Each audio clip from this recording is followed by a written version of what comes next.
வணக்கம். 8ஆம் நம்பர் தலைவர் பேசுகிறேன். தொகுதி மறுவரை பண்ணுறதுல மத்திய சர்க்கார் ரொம்ப தீவிரமாக இருக்காங்க. ஒவ்வொரு மாநிலத்தை தொகுதி குறைஞ்சு போகும் அப்படின்னு மாநில கட்சிகள் பூரா குரல் கொடுக்க ஆரம்பிச்சிருக்காங்க. ஒவ்வொரு இடத்துலையுமே தொகுதி குறைஞ்சு போகும், என்ன பண்ணுறது, குறைஞ்சு போனால் என்ன பண்ணுறது. இப்போ தமிழ்நாட்டில் 39 தொகுதிகள் இருக்குது.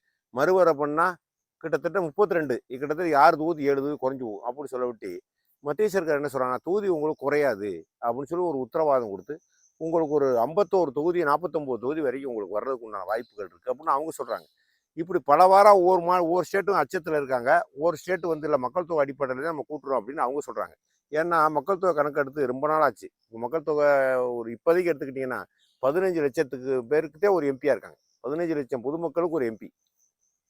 சிவகங்கை மாவட்டத்தில் ஓட்டு எவ்வளவு? 14 லட்சம் ஓட்டு. 14 லட்சம் ஓட்டுக்கு ஒரு எம்பி இருக்கார்.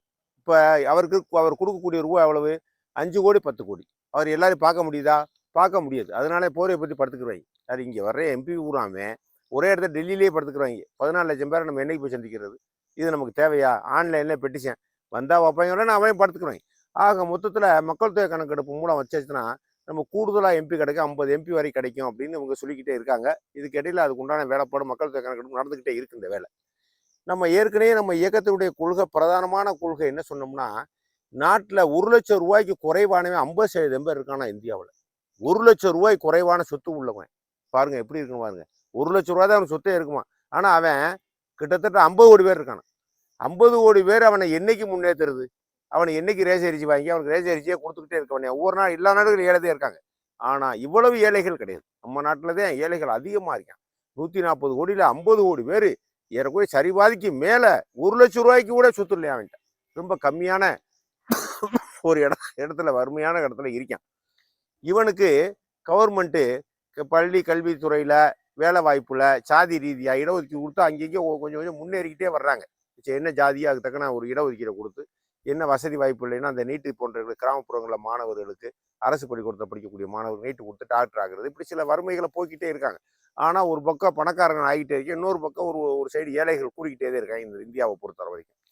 இதில் என்ன பிரச்சனை நம்ம சொல்ல வரோம்னா, நம்ம ஆரம்பத்திலே நம்ம இயக்கத்தினுடைய கொள்கையை ஏழை எளியவே பாராளுமன்றத்துக்குள்ளேயே சட்டசபையிலேயே போகவே முடியலை, எஸ்சியை தவிர. ஏன்னா எஸ்சி அந்த இடத்துல ஒரு கட்சியாக இருப்பார், அந்த கட்சிக்காரன் கூட காசை கொடுத்து நிற்க சொல்லிடுவாங்க. அதான் தலித்தை தவிர மற்ற பொது தொகுதிகளில் யார் ஏழை தமிழ்நாட்டில் எம்எல்ஏ வர முடியும், அல்லது யார் ஏழை இந்தியாவில் எம்எல்ஏ வர முடியும், அல்லது எம்பியாக வர முடியும்? என்ன காரணம்? வர முடியாது, வரவே முடியாது. கேட்டால் எடுத்தவொடனே ஒரு கட்சி நேர்காணல் பண்ண போனால் எவ்வளோ செலவழிக்கிறேன்னு தான் கேட்குறேன். எவ்வளோ செலவழிப்ப? 1 கோடி 2 கோடி, ஒரு 10 கோடி 20 கோடி இப்படித்தான் கேட்குறாங்க ஒரு. ஆனால் அதெல்லாம் இப்போ விஜய் உடச்சிட்டே இப்போ வந்திருக்காப்புல ஆட்சிக்கு. இது ஒரு டைப்பு, இது வந்து அதிசயம். இந்த அதிசயத்தை காலம் முழுக்க தொங்கிக்கிட்டு தெரிய முடியாது, ஏதாவது ஒரு நேரம் நடக்கும்.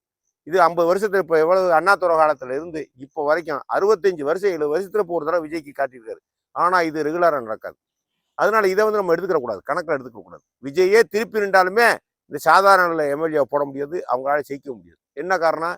அவங்க பணம் வேணும், பொருளாதாரம் வேணும், செலவழிக்கிறதுக்கு ஓடி ஆடி பணம் வேணும். இல்லைன்னா தலைமை செலவழிக்கிறாப்புல இருக்கும். தலைமை செலவழிச்சா என்ன ஆகும்? கொள்ளையடிக்கணும், பொய் பேசணும், கான்ட்ராக்ட்காரன்ட்ட முன்ன பின்ன காசு வாங்கணும், இப்படி பல விஷயம் தலைமைக்கு சிரமம் வந்துக்கிறோம். இவனை வளர்க்குறதுக்கு இவனுக்காக தலைமை செலவழிச்சா தலைமைக்கு ஏகப்பட்ட பாரத்தை தூக்கி சுமக்க வேண்டி வரும். அதனாலதான் உங்கள்கிட்ட எவ்வளோ தனிப்பட்ட அளவில் உங்களோட வசதி எவ்வளோ இருக்குது அப்படின்னு அவங்க கேட்குறாங்க. என்கிட்ட 5 கோடி இருக்குது 10 கோடி இருக்குது அப்படின்னா ஒரு கணக்கெல்லாம் சொல்கிறாங்க. கருணாநிதி கூட ராமநாதபுரத்தில் ஒருத்தர் இருந்தார், சினிமா நடிகர்.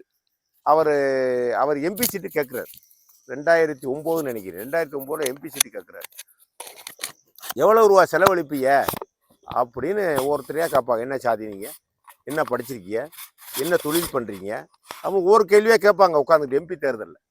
அப்போ அந்த சினிமா நடிகர்கிட்ட கேட்குறாங்க, ராமநாதபுரத்தை சேர்ந்தவர்கிட்ட, நீங்கள் என்ன வேலை பார்க்குறீங்க? நான் சினிமாவில் நடிக்கிறேன். எவ்வளோ செலவழிப்பீங்க? தலைவரே இந்த குழப்பமே வேணாம், உங்கள் செக்கு கொடுத்துருக்கீங்க, நீங்கள் எவ்வளோ வேணால் எழுதிக்கங்க, அவ்வளோதான், ஒரே பேச்சு. அப்போ அவர் ஒன்றா ஒரு 300 கோடி எழுதவான்னாரான். எழுதிக்கங்கன்னாரான். அப்போ பார்த்துங்க, 300 கோடி ரூபா எழுதுகிற அளவுக்கு வசதி இருந்தால் வேறாலாம் போக முடியுமா? எம்எல்ஏ எம்பி ஆக முடியுமா? ஆக எம்பி ஆக முடியாது. ஆக மொத்தம் வசதி படைச்சவங்க தான் அந்த இடத்துக்கு போகக்கூடிய கட்டாட்சியம் ஒரு நிர்பந்தம் ஏற்பட்டிருக்கு. தெரிஞ்சு ஏற்படுச்சோ தெரியாமல் ஏற்படுச்சோ தானாக ஏற்படுச்சோ நமக்கு தெரியாது. ஆனால் ஏழைகள் அந்த இடத்துல போய் உட்காரவே முடியலை. எம்எல்ஏவும் போக முடியல, எம்பியாவும் போக முடியாது. இதுக்குதான் நான் 2 லட்சம் ரூபாய் குறைஞ்சு 1 லட்சம் ரூபாய் குறைஞ்சு யார் சொத்து மதிப்புள்ள ஏழையா இருக்கானோ அவனுக்கு ஒரு 15 சீட்டை 20 சீட்டை ஒதுக்குங்கன்னு நான் சொன்னேன்.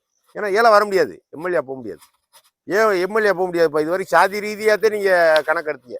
ஆனால் நான் என்ன சொன்னேன், பொருளாதார ரீதியாக கணக்கெடுத்து அவனுக்கு எம்பி எம்எல்ஏ சீட்டில் இடம் கொடுங்கன்னு நான் சொல்கிறேன். இதில் 900 எம்எல்ஏ இப்போ மகளிருக்கு கூட 33%, 50% அப்படி ஒன்று ஒன்றா வந்துக்கிட்டே இருக்குது. கிராமப்புறங்களில் கூட 33%, 50% ஒரு ஸ்டேட் வாரியாக மாறி மாறி இருக்குது. ஆனால் இப்போ 900 மக்கள் தொகை வந்துரும்ன்றாங்க. 900 சீட்டு கூட்டிடுவாங்களாம். எப்படி இந்த இதில் 544 43 இடத்துல 900 ஆக்கிட்டா மகளிருக்கு சரிபாதியா இல்லை 33% ஏதோ ஒரு கணக்கு போட்டு கொடுத்துருவோம் அப்படின்னாங்க. ஆனால் இதில் ஏழைகளுக்கு எங்கே?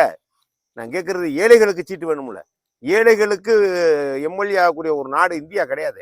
எல்லா பேரும் ஒவ்வொரு ஸ்டேட்லையும் பாருங்கள், ஒருத்தர் சொத்து மதிப்பு நான் பிடிக்க 900 கோடி, 60 கோடி, 800 கோடி, 500 கோடி, இப்படித்தான் சொத்து மதிப்புல வந்து எம்எல்ஏ ஆகுறேன், எம்பி ஆகுறேன். ஆக சாதாரண ஏழைகளுக்கு ஒரு வார்டில் கூட நீ ஜெயிக்க முடியாது. வார்டில் ஜெயிச்சாவன் பிரசிடண்ட் ஆனதாகவும் சரித்திரம் கிடையாது, எம்எல்ஏ ஆனதாகவும் சரித்திரம் கிடையாது, எம்பி ஆனதாகவும் சரித்திரம் கிடையாது. இதுதான் இப்போ எனக்கு கார் கொடுக்கல, உனக்கு கார் கொடுக்கல, அவன் சண்டை விட்டு கிடக்காங்க. அப்போ எல்லாத்துக்கும் காரை வச்சுக்கப்பா நான் சொல்கிறேன். இதெல்லாம் செய்ய வேண்டிய வேலை தான். ஒரு மக்கள் பணி ஆட்டுறாங்க. சாதாரண ஏஐக்கு கூட வண்டி இருக்குது, எல்லா இடத்துலையும் போய் பார்க்கணும். இன்ஸ்பெக்டருக்கு வண்டி கொடுத்துருக்காங்க, ஒரு சுகாதாரத்துறைக்கு வண்டி கொடுத்துருக்காங்க. என்ன காரணம்? பார்க்கணும், இல்லை நல்லது கெட்டதை பூரா பார்க்கறதுக்கு அவங்களுக்கு வாகனம் இருந்தாத்தே போய் பார்ப்பாங்க இருக்கிற காரணத்தை சொல்கிறேன். அப்போ எம்எல்ஏ கொடுத்தாத்தே ஒரு இடத்துக்கு போக வர, அவனுக்கு படி காசு கொடுக்க எல்லாமே சரியாக வரும். இந்த திட்டமெல்லாம் நான் ஏற்கனவே இருக்கும்னு நினச்சேன். எனக்கெல்லாம் உண்மை எம்எல்ஏ கார் இல்லை அப்படிங்கிற விஷயம் தான் எனக்கு பற்றும் தெரியுது. முன்னாடியே கொடுத்துருக்கணும். எம்எல்ஏ கார் இல்லைன்னா முன்னாடியே கொடுத்துருக்கணும். இதெல்லாம் தேவையற்ற வேலை. போல காலமாக இழுத்து கெடுத்துனே தேவையில்லாத வேலை.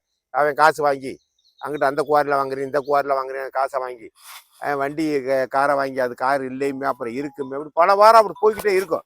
அதனால நம்ம சொல்ல வர்றது என்னன்னா, இந்தியாவில் கணக்கெடுங்க, ஏழைகளுக்குன்னு சொல்லிட்டு ஒரு எம்எல்ஏவுக்கு எம்பிக்கு சீட்டு ஒதுக்குங்கன்னு நான் சொல்கிறேன். இல்லைன்னா வர முடியாது அவனால்.